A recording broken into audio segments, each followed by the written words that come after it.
Where is the podcast, nah? Hurry up and drop it. Yo, where the podcast at? Where's the podcast now? Hurry up and make a podcast. Make a podcast now. Drop the podcast. Hurry up and drop the podcast. What you waiting on now? Drop that podcast, boo. Drop that podcast, cause the time is now. What a podcast. Come on now, you gotta make the podcast, nah. Where's the podcast at? You said you was about to drop. Where is it at? Where is it at? We waiting for it. Where is it at? Come on now. Hi, and welcome to the 6th episode of Also She Talks podcast. And today we'll talk about being available, people pleasing, and self-betrayal. One of the most prominent things about me and my personality and my character is that I've always prided myself on being there.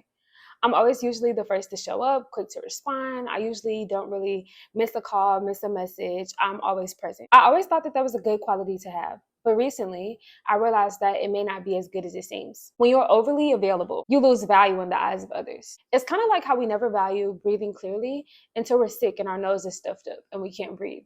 Your availability becomes something that people feel entitled to rather than being something that they're thankful for. My best advice to anyone looking to have successful relationships is to be selectively unreliable. When people think that you're always going to be there no matter what, they'll take you for granted and they dead will not respect you. Think about it. When you wake up in the morning and you get off your bed and the ground is there to catch your feet every single day, you don't sit there and go, I'm so thankful that the ground was there to catch me. Even though if it wasn't there, you'd be falling through infinite space. It's always there, so you don't really care to be thankful for it. And if you act like a foundation to everyone in your life, everyone will treat you like the ground.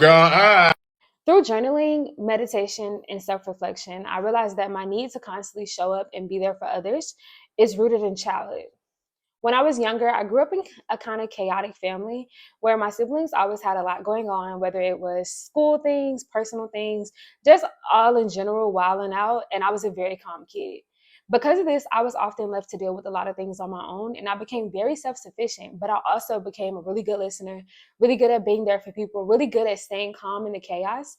And because I got attention for that and being really good in school, it created two deep-seated beliefs in myself. One was that I needed to be perfect in order to earn love and attention. And two, that my value came from what I could offer or provide. Somewhere along the way, I created the mantra that I was only as worthy as my usefulness. I read somewhere in a book that I don't remember the title of, unfortunately, that if you don't know your worthiness, you spend your life hustling for it.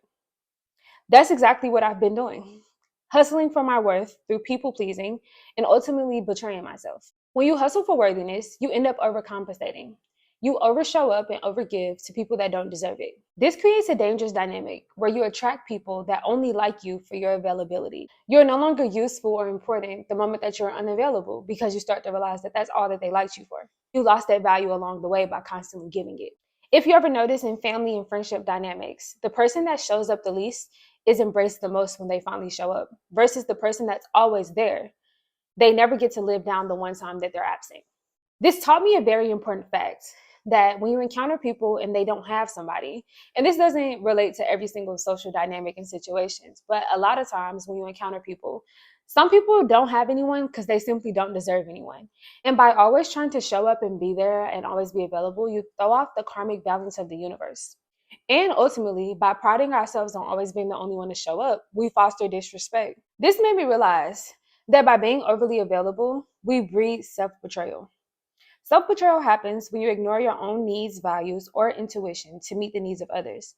Signs of self-betrayal include feeling drained after social interactions, constantly second-guessing your decisions, tolerating behaviors that go against your values, and ignoring your own voice.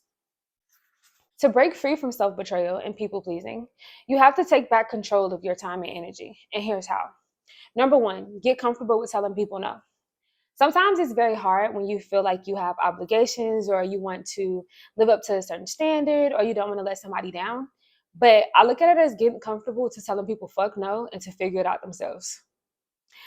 Number two is to align your life with your wants and needs. Make decisions that reflect what you value and disregard the opinions of others. Number three is journal, meditate, and connect with yourself.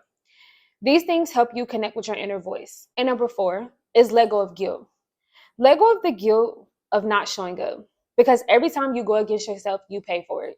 I'm pretty sure if you think hard enough, you can remember a time in which you did something or committed to something that you did not want to do, and then everything seems to go wrong. Your whole day gets fucked up, or the person that you showed up for does something inconsiderate, or something just goes completely left, and you're like, yep, I should have stuck with my first mind. Always stick with that first mind, because every time you go against yourself, you will pay.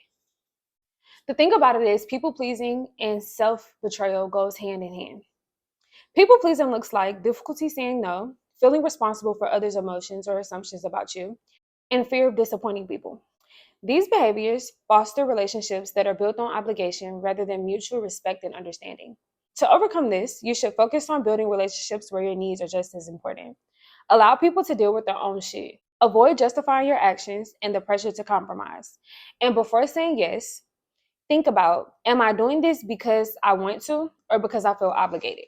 Being overly available and people pleasing may seem like the noble thing to do, but it often leads to disrespect and self betrayal. Challenge yourself today to take one small step by saying no to something that doesn't align with your values or that doesn't prioritize your needs.